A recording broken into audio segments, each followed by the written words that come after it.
You got clobbered. How you feeling, man? I'm feeling good. Like part of the territory being in the paint. I like playing physical, so I give out a good amount of hits, so you got to take them too. So I'm feeling good. I was talking to Jordan a couple of weeks ago, and he was talking about how you were in Milwaukee in high school. Right. And he was saying, man, Loon just playing a role here. He said in Milwaukee, man, he was hard, Right. So how much do you reflect back on what you did in high school and miss being able to do some of the things that you did and play the way you played? I really don't think about it. It was a while ago. It gives me a lot of confidence. I feel like I can do a lot on the court, even though sometimes I don't show it on what's called, but I know it's still there. Just having the IQ of playing so many different positions and being in different certain situations, it just gives me confidence. As a player, I got a kind of a blind confidence. I feel like I can do anything. And when it's called for, when coach asks me to do certain things, maybe bring the ball a little bit one play or just do certain things, I always feel like I'm ready. I've been in those situations before. So I don't think about it often, but I know it's still there and I know I still can do certain things. Yeah, he said you had guard skills. Yeah. And is that right? And what did he mean by that? I played point guard in high school. I played a lot of guard, a lot of setting up the offense, and I was a coach on the floor pretty much. And I kind of carried that IQ over to the court, just being in those certain situations, knowing where guys like shots, know how to get guys open, knowing like the flow of the game. I kind of I'm not playing guard now, but as a big man setting screens, I know what the guards are looking for. When I'm guarding perimeter players, I know what they're looking for. I know where they're trying to get to. So I just carry those things I used to do over into my role on defense and trying to get guys open and different things like that. And if this team needs you to get 20 one night, could you do it? I think I could. Like I said, I got confidence in my game and what I do. I don't get many shots throughout the game. That's not my role on this team. But if it's called for it and teams are doubling Steph or what's called and I need to go score, I think I can go score. But for the most part, we have a lot of scorers on this team and a lot of guys that can shoot and make plays. So at the center position, we're pretty kind of asked to play, make, do different things, and I take pride in doing that as well. Right. But this is what you're talking about. It's like. Hi, Kevon. What have you seen from Jonathan Kuminga? Steve Kerr talked about just how much of a freak athlete he is, his athleticism, but what have you seen from Kuminga? Definitely that stands out a lot when you first come see him play, especially live, all the things he's able to do on the court.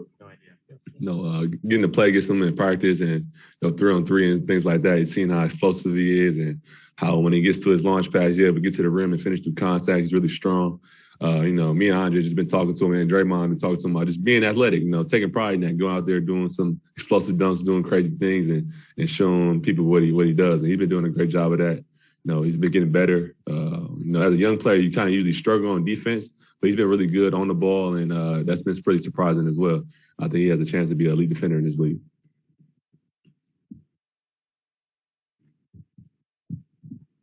Hey, Loon, as Steph approaches this 3-point record and throughout all your years of playing with him, are there any shots that he's taken that stick out in your mind and in your memory? Definitely. Think about that half-court game winner versus OKC. That's probably the one that I think everybody remembers. We was down in that game, and it was a big game, a national TV game, I believe, and for him to hit that shot, that was probably the most one I probably remember the most. That was from my rookie year too. So just to see things like that, he does something amazing every game. He hit a lot of buzzer beaters and a lot of, crazy different shots. But that one, I'll probably remember the most. Anything else besides shots off the court that stick out about Steph as you've gotten to know him more as a teammate?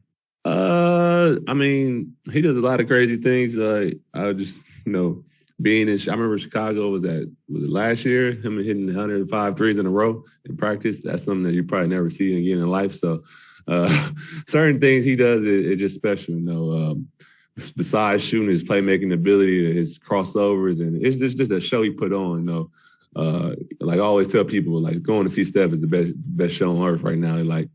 He's an entertainer when he's out there. He has a complete command of the team and of the crowd when he gets to going, and it's just a special feeling to get to see him go and do what he does. Like even last year when there was no fans, he had like 62 or something like that. That was just another amazing thing to be part of, or really just us in the gym and get to see him just put on a show like that is another game that stands out, another thing that stands out to me. Is the record on your mind, on the locker room's mind? Can you see it on Steph's mind? That's not something we really talked about. He hits a lot of threes every game, so we see the little number counter on the screen. So, but there's nothing we really talked about yet. But when it gets to that game where it's going to happen, I think it's going to be a special moment thing, something that we're going to talk about. It's probably going to be Draymond getting the assist, and it's going to be something special. So, no, we ain't really talked about it as a team, but we're excited to be part of history, be part of this journey that he's took us on a crazy ride being his teammate. So I'm excited for him and just excited to be part of it. All right, I got to get I got to get Kevon down to a team meeting. Let's finish with Roz here real quick from ESPN. Go ahead, Roz. Hey, Looney, what's going on? What's up, Roz? What's up? As Steph, has an opportunity to potentially tie or break it in this game or the one after that, this record, I was curious about the pride and the determination over the years, the mindset that you take in screening for Steph and helping to create that space for him. Right. That's been my role on this team is to help get our guys open and make plays, and then in reward I get open layups, open dunks, and I'm able to score. So I take a lot of pride being able to get Steph open. My first couple of years it took me a while to learn how to screen for him, learn how to get him open, learn how to play with him. And but once I figured it out, especially in the pick and roll, I've been able to get be a lot of highlight plays and be able to set up a lot of crazy threes. And it's just a fun experience being able to play with him and be part of the show that he puts on. I know if I play the right way and I do the right things and I set screens, I'm gonna get rewarded. And as a big man, that's all you can ask for. He gives credit when it's due. He's not one of those guys. He feel like he does it all by himself. If I set him a good screen, he's gonna let me know about it, and that makes me feel good about myself. What is special about how you have to screen for Steph, real quick? It's just he's so creative with the ball. Just the timing of things. He doesn't need much space to get open or much space to get a shot up, but you just gotta be ready to. Teams are throwing the kitchen sink at him. They might trap him. They sometimes might be three people on him. So just knowing who to screen, where to give him an outlet to be open when he does get trapped. Things like that you just got to be aware of because he's so creative and he's able to dribble different people and do different things that you got to be ready at all times. My first couple of years, I'm in the pocket thinking there's no way he can get the ball to something. He done threw it and I dropped it. And as a big man, that's the worst feeling in the world to let your point guard down like that. So it took me a while to figure things like that out, but I figured it out, asked a lot of questions, watched a lot of tape, and I feel like we got a good chemistry now. Great, thanks, Kevon. We'll have Coach